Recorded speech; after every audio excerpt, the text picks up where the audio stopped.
Hola, continuando con el programa de la materia, iniciamos el estudio del fenómeno de absorción, que completaremos en una segunda clase. Empecemos por definir qué es la absorción. De la definición de la International Union of Pure and Applied Chemistry, IUPAC de aquí en más, la absorción es el aumento en la concentración de una sustancia, que llamamos adsorbato, en la interfaz de una fase condensada, que llamaremos adsorbente, y una fase gaseosa o líquida, debido a la acción de fuerzas superficiales. La absorción es un fenómeno superficial, a diferencia de la absorción, que involucra todo el volumen del material. El término absorción implica tanto el proceso de adsorción, por el cual un adsorbato se une a un adsorbente, como el inverso, la desorción, que es cuando el adsorbato pasa de la superficie de la fase condensada a la fase gaseosa o líquida. ¿Qué es una fase condensada? Es una fase que posee un ordenamiento con cierta regularidad en sus moléculas, pero que en algún momento termina para dar lugar a otra fase que puede tener o no un ordenamiento, tal como se muestra en la siguiente figura. Típicamente, una fase condensada es una fase sólida, pero también puede haber absorción en interfaces líquido-líquido o líquido-gas. En la siguiente imagen vemos un ejemplo de absorción de arsénico más 5, que se encuentra disuelto en una fase acuosa, sobre un óxido de hierro. En la interfaz, el óxido de hierro tiene grupos hidróxidos, a través de los cuales se une el arsénico, liberándose una molécula de agua o un grupo hidróxido en este proceso. Esto es un ejemplo de absorción química o quimisorción, cuyas características analizaremos más adelante. En esta clase, estudiaremos entonces las propiedades de interfase, que tal como hemos visto en la clase de tensión superficial, presenta diferencias con el bulk o seno de la fase, dando lugar, por ejemplo, a la posibilidad de que moléculas presentes en la otra fase sean absorbidas en la superficie considerada. Antes de comenzar a estudiar en detalle la absorción, vamos a ver algunas de sus aplicaciones, para comprender así cómo está presente en numerosos procesos químicos y entender por qué es importante estudiarla. Entonces, entre las principales aplicaciones de la absorción podemos mencionar: primero, la caracterización de las superficies. La más evidente es la determinación de la superficie específica de un material. Típicamente, cuanto mayor sea su superficie específica, mayor será su capacidad de absorción. También permite evaluar el estado de oxidación de una superficie, ya que, por ejemplo, una sustancia puede absorberse sobre un metal si la superficie está limpia, pero si ésta está oxidada, su capacidad de absorción disminuye. Catálisis heterogénea.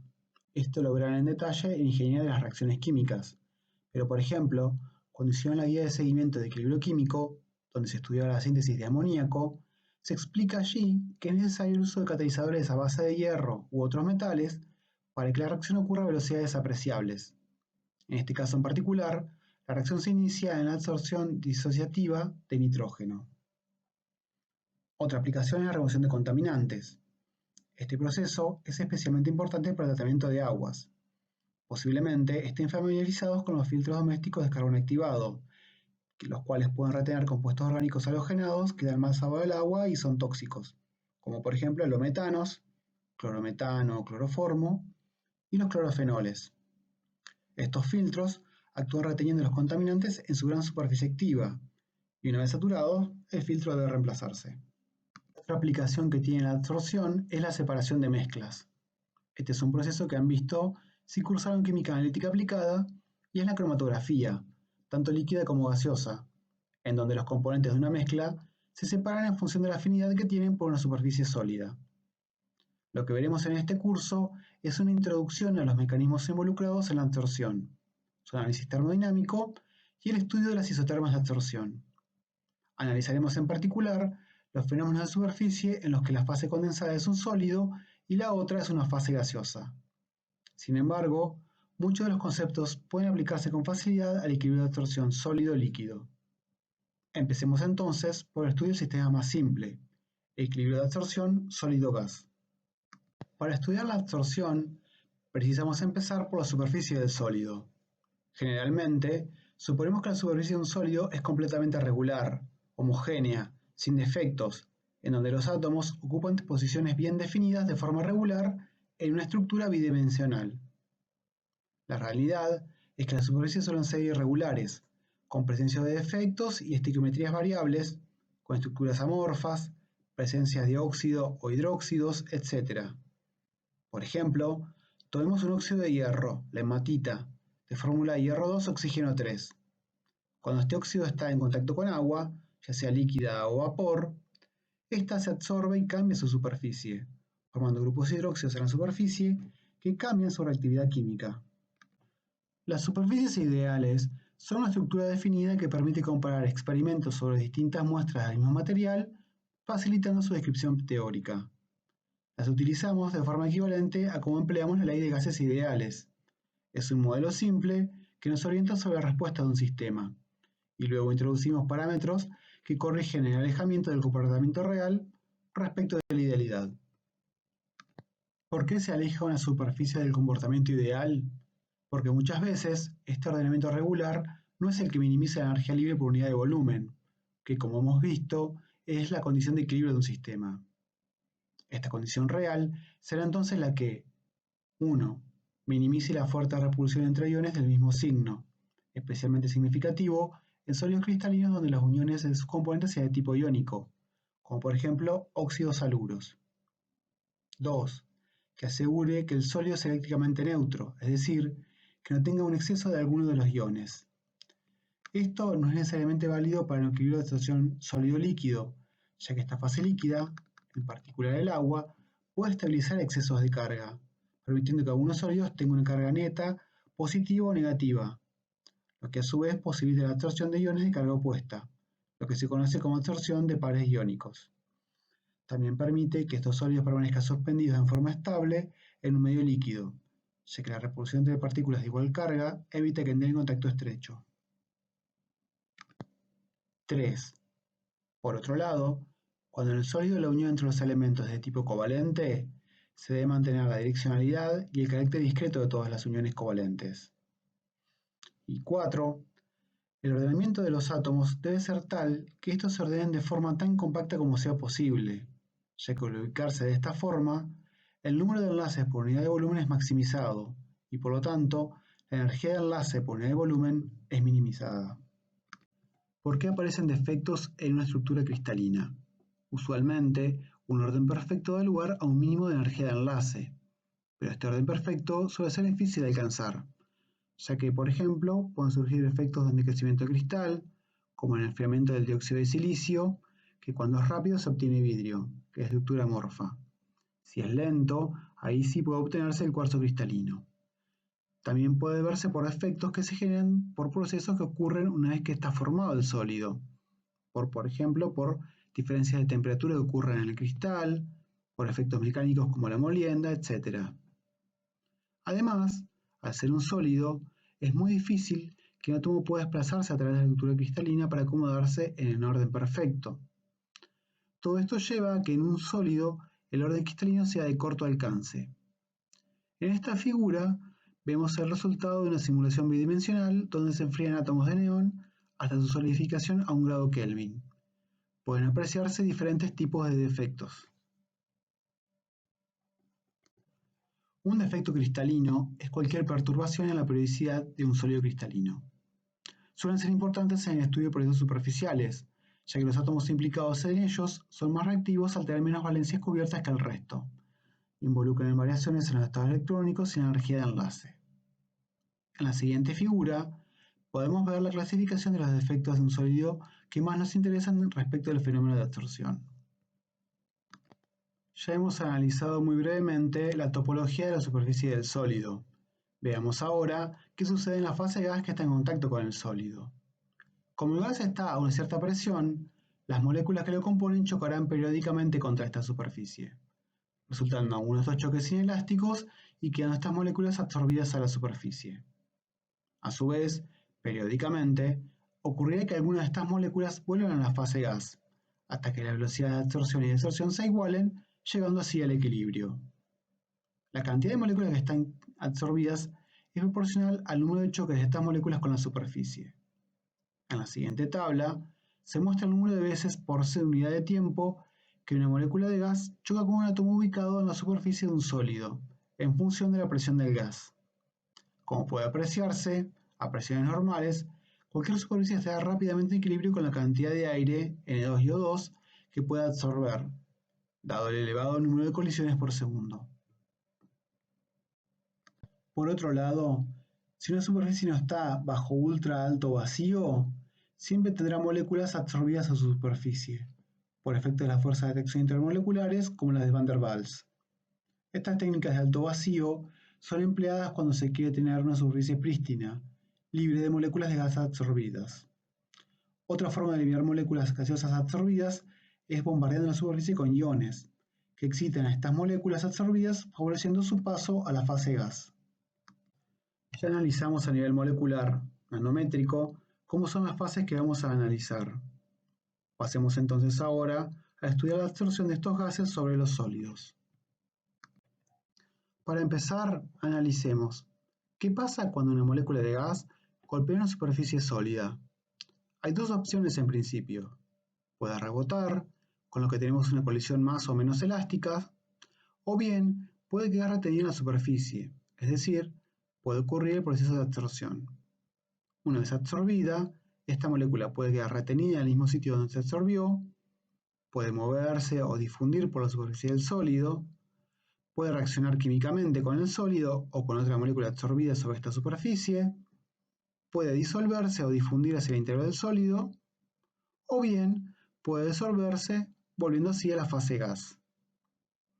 Definimos la absorción como el proceso de unión de una molécula procedente de otra fase sobre la superficie de un sólido, mientras que la desorción es el proceso inverso a la absorción, es decir, cuando esta molécula vuelve a la fase gas. En el momento en que estas velocidades se igualan, estaremos en el equilibrio de absorción, y habrá una cantidad constante de moléculas absorbidas en la superficie. Ahora bien, ¿de qué depende la cantidad de moléculas absorbidas en una superficie? Bueno, obviamente, de la naturaleza de las moléculas y de la superficie, pero en particular, nos va a interesar la dependencia de la cantidad de moléculas absorbidas con la presión parcial en la fase gas de estas moléculas. De forma similar a cuando estudiamos equilibrio líquido-vapor, si tenemos una fase líquida en vez de una fase gas, emplearemos en este caso la concentración del soluto en la fase líquida en vez de la presión parcial del adsorbato. Pasemos ahora a una cuestión práctica. ¿Cómo se expresa la cantidad de adsorbato que es absorbido en una superficie? Para esto, empleamos una función de absorción, que es la letra gamma mayúscula, que tiene unidades de moles de adsorbato por unidad de área de absorbente. Esta función gamma ya la han visto en el apunte de la cátedra sobre tensión superficial, definida como el exceso superficial de un soluto en una interfaz líquido-líquido o líquido-gas. En este caso, representa algo equivalente, es decir, el exceso de adsorbato en la interfase respecto de la fase fluida, con la diferencia de que la interfase está mejor definida, ya que es donde termina el sólido, y además es posible que la concentración de adsorbato sea cero en la fase sólida. En algunos casos, cuando no se conoce la ley superficial específica del material, puede expresarse algo equivalente al exceso superficial, que es la capacidad de absorción, y de unidades de masa o moles de adsorbato por masa de absorbente. Si el absorbente es homogéneo, su área superficial será directamente proporcional a su masa, por lo que será una medida equivalente. Veamos ahora de qué depende gamma. Para un dado sistema sólido-gas, es decir, conocido ser el adsorbato y el absorbente, gamma solo va a ser función de la presión parcial del adsorbato y de la temperatura. Esta función gamma debe ser determinada de forma experimental. Típicamente se hacen experimentos en donde se analizan los moles absorbidos en función de la presión a una temperatura constante, conociéndose esta gráfica como isotermo de absorción, es decir, es un gamma como F de P a temperatura constante. En la siguiente figura se muestran tres ejemplos de gamma en función de la presión a temperatura constante para la absorción de gas hidrógeno sobre tres materiales distintos, en donde el material de cobre, la línea azul, tiene mayor capacidad por unidad de área. Pregunta: si tiene la mayor capacidad de absorción por unidad de área, ¿es el material óptimo para absorber nitrógeno? No necesariamente, porque puede tener una menor área específica y por lo tanto absorber menos hidrógeno por unidad de masa. Analicemos ahora la absorción de un gas sobre un sólido desde el punto de vista termodinámico. Como mencionamos, es un proceso que ocurre siempre que una superficie esté en contacto con un gas. Si ocurre, es porque es un proceso espontáneo y por lo tanto el delta G de absorción debe ser menor a cero. Sin embargo, tenemos un compuesto en fase gas que queda retenido en una fase sólida, donde queda inmovilizado o con una capacidad mucho menor de moverse libremente. Por lo tanto, la entropía de esta molécula debe disminuir significativamente. El sólido a su vez sigue como sólido, y si se mantiene a temperatura constante, entonces su cambio de entropía será despreciable en comparación con la del adsorbato. En conclusión, el cambio de entropía es negativo para la absorción. Por lo tanto, la única posibilidad de que la absorción sea un proceso espontáneo es que sea un proceso exotérmico, es decir, que delta H sea menor a cero. Ciertamente hay excepciones a esta regla y puede haber absorciones endotérmicas cuando el adsorbato tiene una gran movilidad en la superficie del sólido, o bien cuando se disocia, como por ejemplo la molécula de hidrógeno que se disocia dando dos átomos de hidrógeno, lo que resulta en un cambio en su entropía. Esta absorción disociativa del hidrógeno ocurre en muchos metales y produce un tipo de corrosión especial que se conoce como corrosión por hidrógeno. El hidrógeno atómico formado tiene un tamaño muy pequeño y puede mirar a través de la red cristalina del sólido. En algún defecto, puede ocurrir que haya una recombinación de este hidrógeno atómico para formar hidrógeno gaseoso, que al estar confinado en un volumen muy pequeño, tiene una alta presión, lo que termina por fracturar al sólido. La principal clasificación del proceso de absorción es en función del tipo de interacción que tiene lugar entre la molécula de adsorbato y la superficie absorbente. Podemos tener un proceso de absorción física o fisisorción cuando el proceso ocurre por interacciones físicas, siendo el ejemplo típico las interacciones a través de la fuerza de London y de Van der Waals. En estos casos, la molécula absorbida mantiene su identidad química.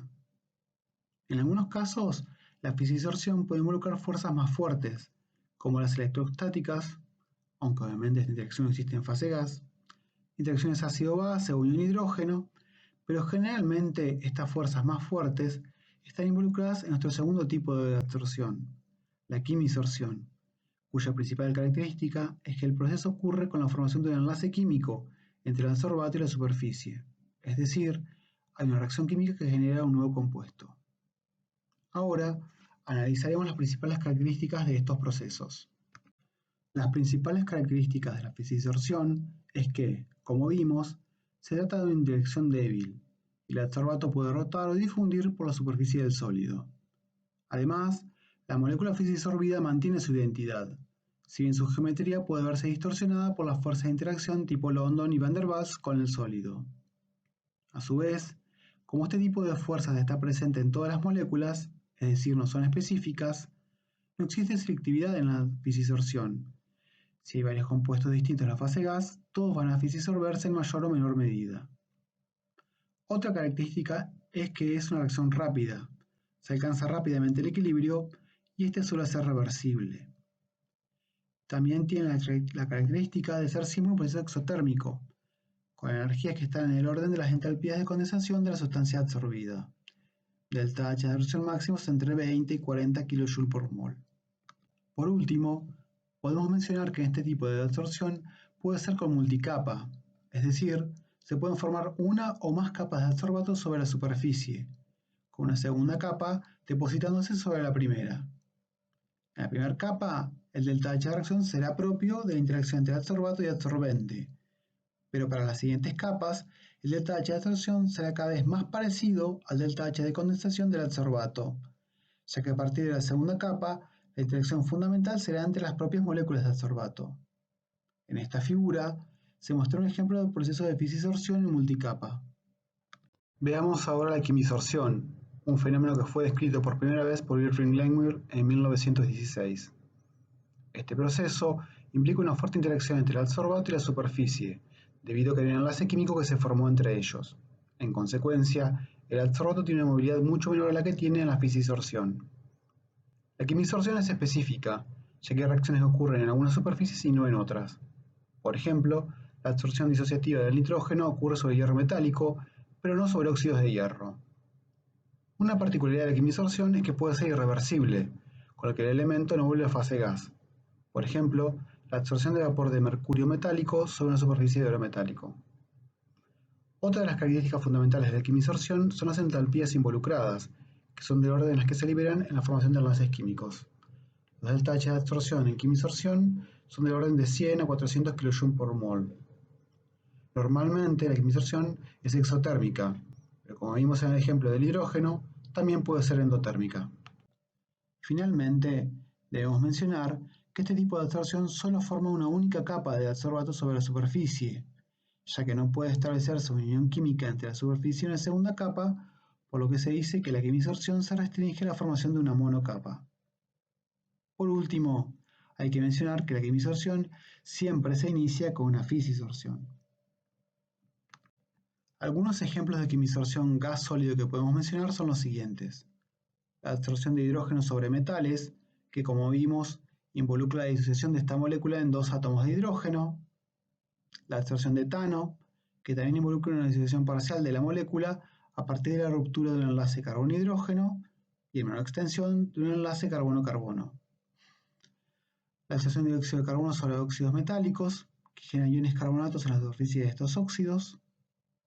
Y por último, la absorción de monóxido de carbono sobre metales, que puede tener lugar a través de dos tipos de enlaces en función de la presión y del metal en cuestión. La unión de la izquierda se llama bidentada, ya que el carbono tiene enlaces con dos átomos distintos de la superficie del metal. No es lo mismo con un enlace doble con un átomo en la superficie. Este tipo de unión es más fuerte que el enlace monodentado, que es el que se muestra en la figura de la derecha. En esta figura lo que vemos es un diagrama de la energía potencial en función de la distancia de la superficie para la absorción de un gas sobre un sólido. Vemos que a medida que nos vamos acercando a la superficie, hay una disminución en la energía potencial hasta que llega un mínimo, un primer mínimo que corresponde a la fisisorción. Después, si nos empezamos a arrimar hacia la superficie, hay una subida en la energía potencial, que sería como una especie de energía de activación para una reacción química, hasta que se llega a un estado de quimisorción, que tiene una energía menor que la de fisisorción y también una distancia menor con la superficie. Por supuesto, si empezamos a cortar cada vez más esa distancia entre el adsorbato y la superficie, esa energía potencial empieza a subir nuevamente.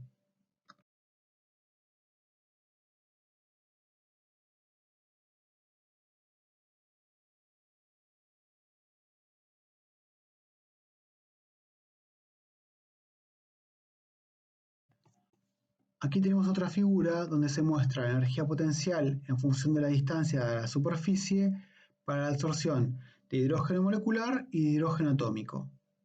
Empecemos analizando el hidrógeno molecular.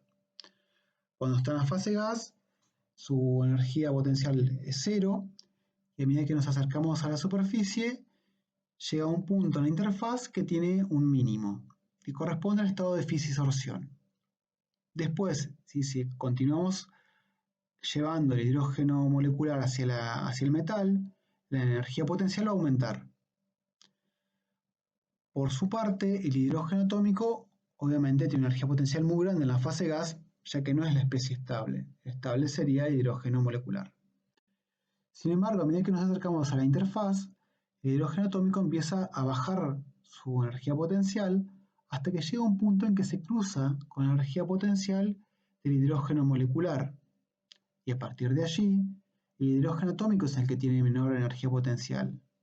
Y es por lo tanto la especie que va a ser estable.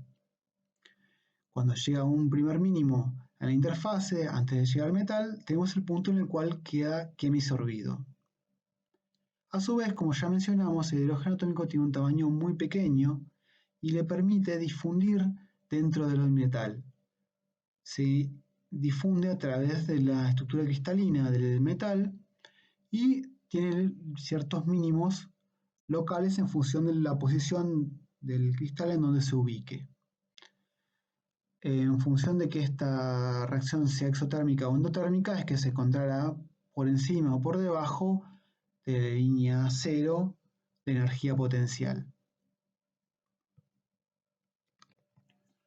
Bueno, ahora empezaremos a estudiar las isotermas de absorción, que es la forma más común que se emplea para estudiar este proceso. Veremos ahora cómo puede obtenerse un isoterma de adsorción. Debemos encontrar la forma de medir la cantidad de gas absorbido en el sólido, en equilibrio para distintas presiones del gas, a una temperatura dada. ¿Cómo se realiza experimentalmente esta determinación? Lo primero es limpiar la superficie del sólido, para eliminar cualquier otro gas que pueda estar absorbido, ya que puede competir con el gas a estudiar por los sitios de absorción. Típicamente, el tratamiento para limpiar una superficie consiste en calentarla bajo un alto vacío, lo que, como veremos, desplazará las moléculas absorbidas en este sólido. A continuación, en este mismo recipiente donde se realiza la limpieza, se ajusta la temperatura y se dice una cantidad conocida de gas a absorber, hasta que se alcanza la presión deseada y se deja que el sistema alcance el equilibrio. Ahora bien, una vez que el sistema alcanzó el equilibrio, ¿de qué manera podemos conocer la cantidad de gas absorbida? Ahora veremos 4 formas que podemos emplear para determinar la cantidad de gas absorbida. La primera es determinar el delta P del gas. Conocemos la presión inicial y la final una vez que se alcanza el equilibrio.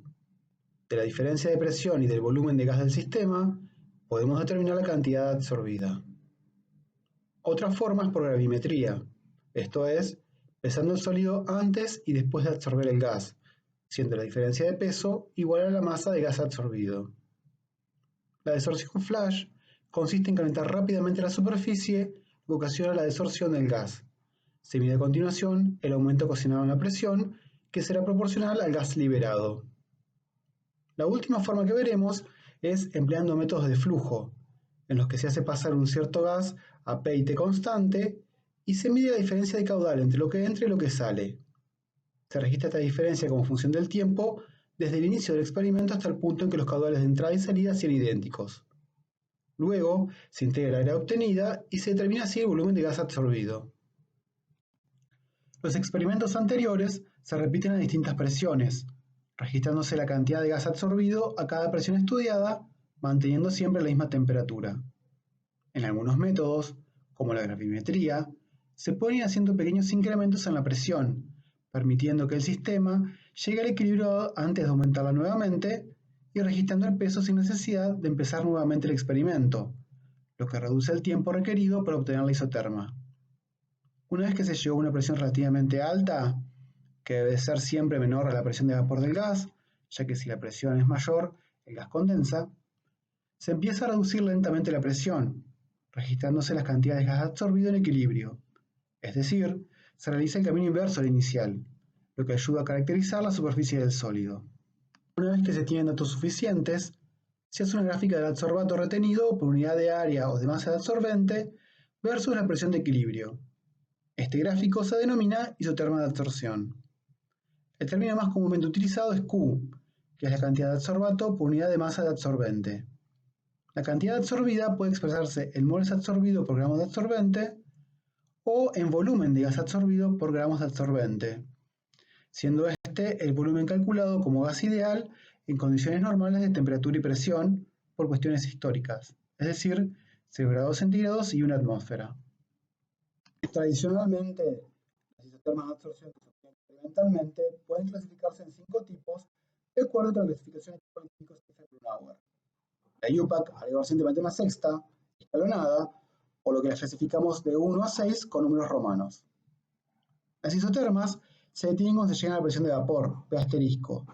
A esta presión, cualquier pequeño aumento de la cantidad de gas producirá su condensación, con lo que veríamos que aumenta verticalmente la cantidad absorbida a P constante. Para las isotermas de absorción de interfaces líquido-sólido, suele usarse la clasificación de Giles, que reconoce 4 tipos y emplea letras: S, L, absorción tipo Langmuir, H, de High Affinity, alta afinidad, y C, Constant Partition, partición constante, que a su vez se clasifican en diversos subgrupos. Veremos ahora de forma general los distintos tipos de isotermas de absorción reconocidos por la UPAC.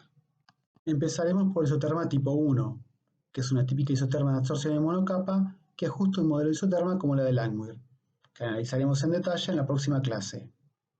Este tipo de isoterma no solo indica que la absorción es en una monocapa, sino que además la superficie no presenta poros de tamaño pequeño que pueden producir la condensación del adsorbato.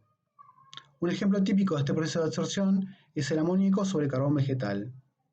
En este gráfico, y en todos los que analizaremos a continuación, vemos que hay una línea puntuada vertical para un dado valor de P igual a P0.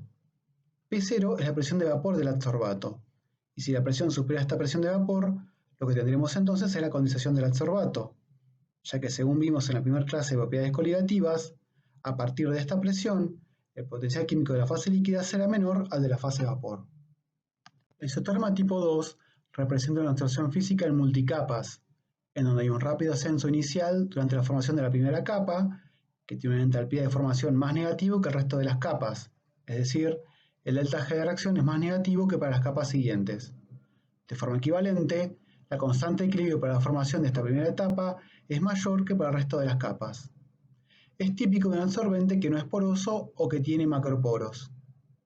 El punto B es cuando empieza a observarse un comportamiento lineal entre la cantidad absorbida y la presión en la zona media de la isoterma, y se considera el punto en que la monocapa está completa y comienza la absorción en multicapa.